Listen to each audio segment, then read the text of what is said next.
BJP पर सबसे बड़ा निशाना सामने आया है। उपचुनाव में हार को लेकर बीजेपी पर निशाना ज्यादा है और सामना में लिखा गया है कि लोगों को जमीन पर पैर रखने चाहिए, जीत का उन्माद नहीं चढ़ने देना चाहिए।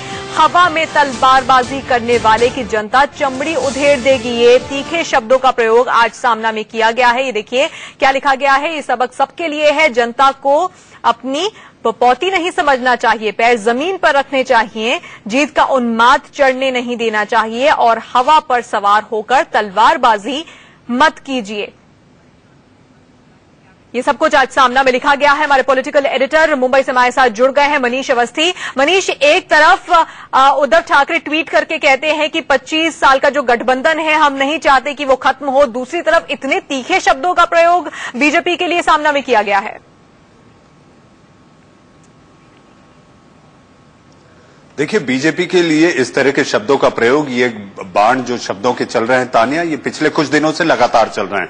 कल शिवसेना के नेता रामदास कदम ने भी इस बात को कहा था कि जीत आप जीत लिए हैं, आपकी जीत हुई है, इस कामयाबी पे आपको इतराना नहीं चाहिए और आपके पैर बाकायदा जमीन पर होने चाहिए। और सामना में इस लेख के जरिए एक दबाव बनाने की कोशिश की गई है और ये उपचुनाव के नतीजों के मद्देनजर उद्धव ठाकरे इस कामयाबी पे आपको इतराना नहीं चाहिए और आपके पैर बाकायदा जमीन पर होने चाहिए। और सामना में इस लेख के जरिए एक दबाव बनाने की कोशिश की गई है और ये उपचुनाव के नतीजों के मद्देनजर उद्धव ठाकरे ये संकेत देना चाह रहे हैं, जो कल था वो आज नहीं है। तो इसीलिए आप जिस तरीके से दबाव बनाकर सीटों में बढ़ी हुई सीटों की जो मांग कर रहे हैं उसको आपको रोक देना चाहिए और 135 सीटों को लेकर जो आपकी मांग है उस पर शिवसेना कतई राजी नहीं। तो इससे ये साफ जाहिर होता है कि शिवसेना दबाव भी बना रही है, एक तरफ ये भी चाहती है कि ये गठबंधन ना टूटे। पूरी कोशिश करूंगा कि ये गठबंधन बना रहे, ऐसा भी उद्धव ठाकरे कहते हैं, क्योंकि दोनों की मजबूरी है, न निगला जाए न उगला जाए।